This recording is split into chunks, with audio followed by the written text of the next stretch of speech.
which opens up into the next large section.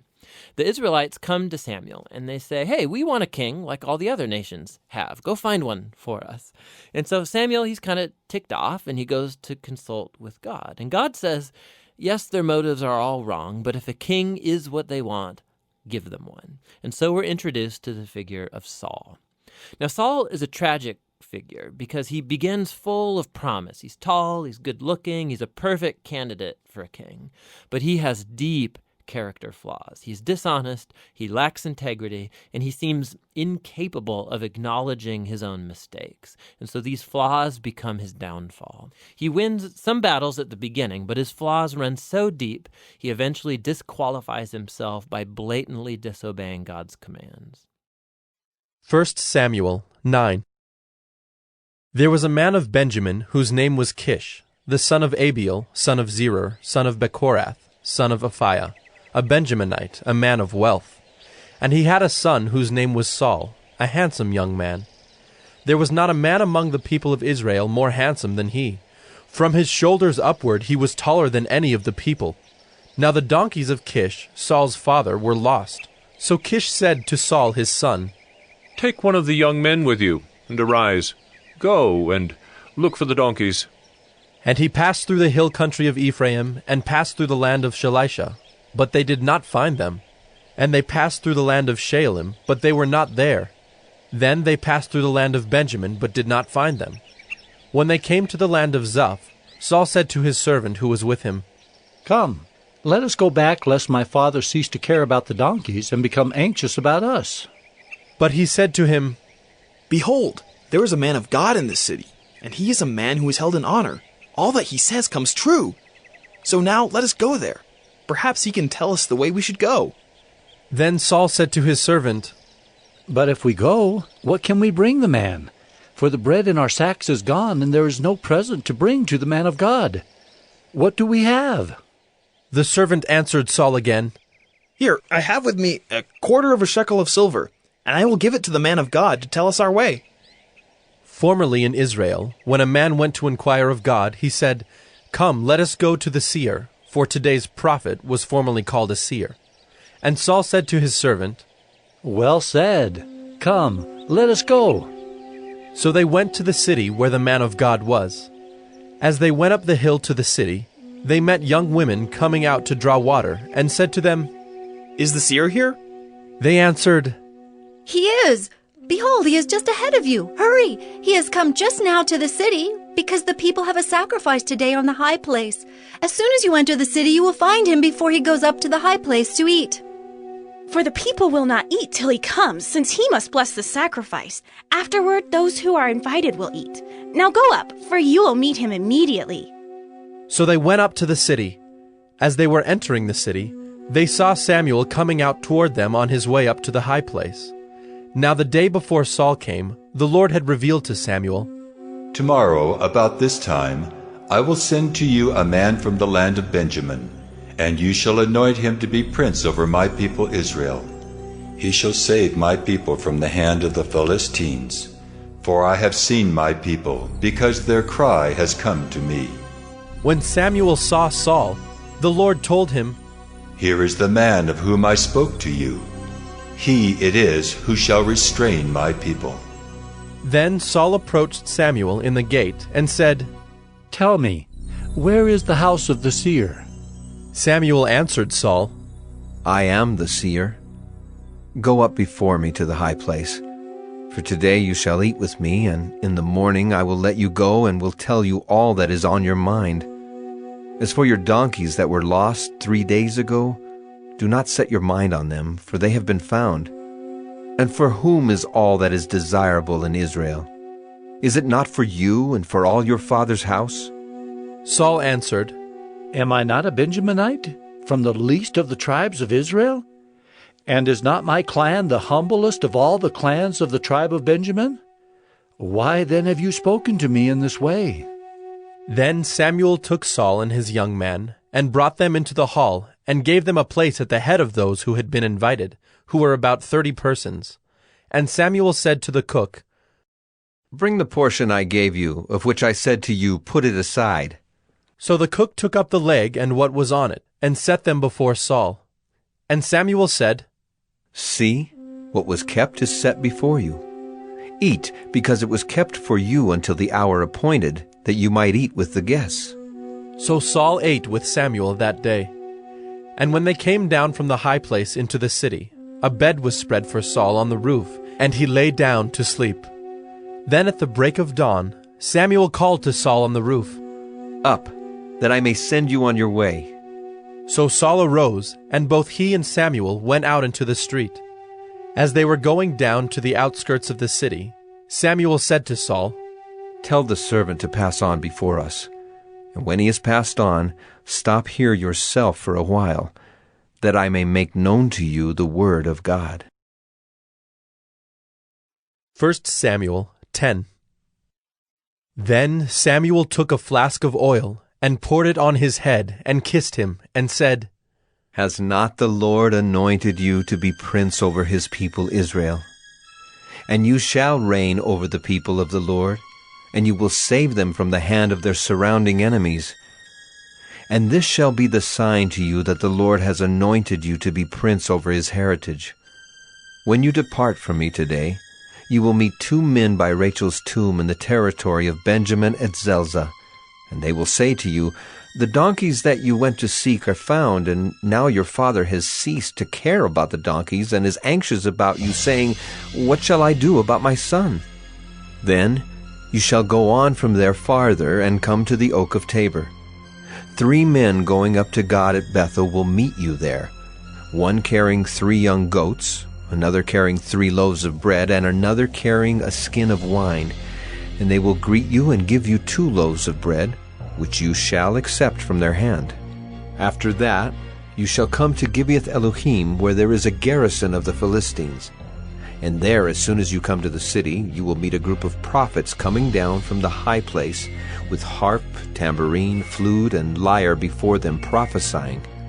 Then the Spirit of the Lord will rush upon you, and you will prophesy with them, and be turned into another man.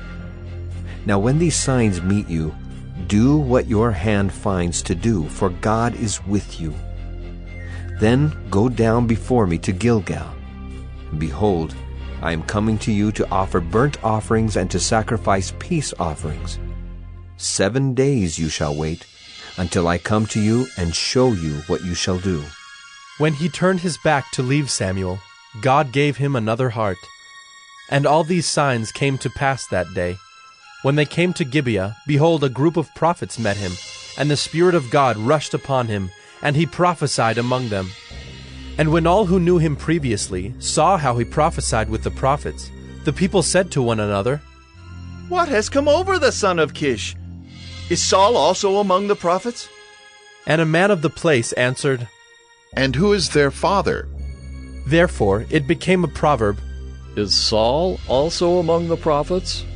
When he had finished prophesying, he came to the high place. Saul's uncle said to him and to his servant, Where did you go? And he said, To seek the donkeys. And when we saw they were not to be found, we went to Samuel. And Saul's uncle said, Please tell me what Samuel said to you. And Saul said to his uncle, He told us plainly that the donkeys had been found. But about the matter of the kingdom, of which Samuel had spoken, he did not tell him anything. Now Samuel called the people together to the Lord at Mizpah, and he said to the people of Israel, Thus says the Lord, the God of Israel, I brought up Israel out of Egypt, and I delivered you from the hand of the Egyptians and from the hand of all the kingdoms that were oppressing you. But today you have rejected your God, who saves you from all your calamities and your distresses, and you have said to him, Set a king over us. Now therefore present yourselves before the Lord by your tribes and by your thousands. Then Samuel brought all the tribes of Israel near, and the tribe of Benjamin was taken by lot. He brought the tribe of Benjamin near by its clans, and the clan of the Matrites was taken by lot. And Saul, the son of Kish, was taken by lot. But when they sought him, he could not be found. So they inquired again of the Lord, Is there a man still to come? And the Lord said, Behold, he has hidden himself among the baggage. Then they ran and took him from there. And when he stood among the people, he was taller than any of the people, from his shoulders upward. And Samuel said to all the people, Do you see him whom the Lord has chosen? There is none like him among all the people. And all the people shouted, Long live the king! Then Samuel told the people the rights and duties of the kingship, and he wrote them in a book and laid it up before the Lord. Then Samuel sent all the people away, each one to his home. Saul also went to his home at Gibeah, and with him went men of valor, whose hearts God had touched. But some worthless fellows said, How can this man save us? And they despised him and brought him no present. But he held his peace. 1 Samuel 11. Then Nahash the Ammonite went up and besieged Jabesh-Gilead. And all the men of Jabesh said to Nahash, Make a treaty with us, and we will serve you. But Nahash the Ammonite said to them, On this condition, I will make a treaty with you, that I gouge out all your right eyes, and thus bring disgrace on all Israel. The elders of Jabesh said to him, Give us 7 days' respite, that we may send messengers through all the territory of Israel. Then, if there is no one to save us, we will give ourselves up to you. When the messengers came to Gibeah of Saul, they reported the matter in the ears of the people, and all the people wept aloud. Now behold, Saul was coming from the field behind the oxen. And Saul said, What is wrong with the people that they are weeping? So they told him the news of the men of Jabesh. And the Spirit of God rushed upon Saul when he heard these words, and his anger was greatly kindled. He took a yoke of oxen and cut them in pieces, and sent them throughout all the territory of Israel by the hand of messengers, saying, Whoever does not come out after Saul and Samuel, so shall it be done to his oxen. Then the dread of the Lord fell upon the people, and they came out as one man. When he mustered them at Bezek, the people of Israel were 300,000, and the men of Judah 30,000. And they said to the messengers who had come, Thus shall you say to the men of Jabesh-Gilead, Tomorrow by the time the sun is hot, you shall have deliverance. When the messengers came and told the men of Jabesh, they were glad. Therefore the men of Jabesh said, Tomorrow we will give ourselves up to you, and you may do to us whatever seems good to you. And the next day Saul put the people in 3 companies. And they came into the midst of the camp in the morning watch, and struck down the Ammonites until the heat of the day. And those who survived were scattered, so that no 2 of them were left together. Then the people said to Samuel, Who is it that said, Shall Saul reign over us? Bring the men, that we may put them to death. But Saul said, Not a man shall be put to death this day, for today the Lord has worked salvation in Israel. Then Samuel said to the people, Come, let us go to Gilgal, and there renew the kingdom. So all the people went to Gilgal, and there they made Saul king before the Lord in Gilgal. There they sacrificed peace offerings before the Lord, and there Saul and all the men of Israel rejoiced greatly. 1 Samuel 12. And Samuel said to all Israel, Behold, I have obeyed your voice in all that you have said to me, and have made a king over you. And now, behold, the king walks before you, and I am old and gray, and behold, my sons are with you. I have walked before you from my youth until this day. Here I am, testify against me before the Lord and before his anointed. Whose ox have I taken, or whose donkey have I taken? Or whom have I defrauded? Whom have I oppressed? Or from whose hand have I taken a bribe to blind my eyes with it?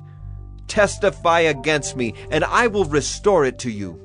They said, You have not defrauded us, or oppressed us, or taken anything from any man's hand. And he said to them, The Lord is witness against you, and his anointed is witness this day that you have not found anything in my hand. And they said, He is witness. And Samuel said to the people, "The Lord is witness, who appointed Moses and Aaron, and brought your fathers up out of the land of Egypt. Now therefore stand still, that I may plead with you before the Lord concerning all the righteous deeds of the Lord that he performed for you and for your fathers. When Jacob went into Egypt, and the Egyptians oppressed them, then your fathers cried out to the Lord, and the Lord sent Moses and Aaron, who brought your fathers out of Egypt and made them dwell in this place.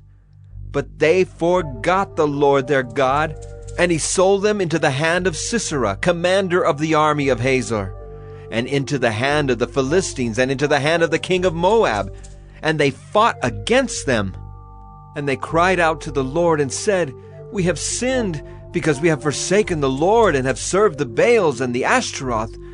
But now deliver us out of the hand of our enemies, that we may serve you." And the Lord sent Jerubbaal and Barak and Jephthah and Samuel, and delivered you out of the hand of your enemies on every side, and you lived in safety. And when you saw that Nahash the king of the Ammonites came against you, you said to me, "No, but a king shall reign over us," when the Lord your God was your king. And now behold the king whom you have chosen, for whom you have asked. Behold, the Lord has set a king over you. If you will fear the Lord and serve him and obey his voice, and not rebel against the commandment of the Lord, and if both you and the king who reigns over you will follow the Lord your God, it will be well. But if you will not obey the voice of the Lord, but rebel against the commandment of the Lord, then the hand of the Lord will be against you and your king. Now therefore stand still and see this great thing that the Lord will do before your eyes. Is it not wheat harvest today? I will call upon the Lord, that he may send thunder and rain, and you shall know and see that your wickedness is great, which you have done in the sight of the Lord, in asking for yourselves a king. So Samuel called upon the Lord, and the Lord sent thunder and rain that day. And all the people greatly feared the Lord and Samuel.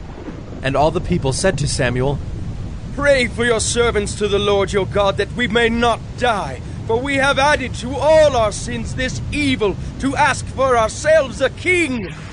And Samuel said to the people, "Do not be afraid. You have done all this evil. Yet do not turn aside from following the Lord, but serve the Lord with all your heart. And do not turn aside after empty things that cannot profit or deliver, for they are empty. For the Lord will not forsake his people for his great name's sake, because it has pleased the Lord to make you a people for himself. Moreover, as for me, far be it from me that I should sin against the Lord by ceasing to pray for you, and I will instruct you in the good and the right way. Only fear the Lord and serve him faithfully with all your heart, for consider what great things he has done for you. But if you still do wickedly, you shall be swept away, both you and your king."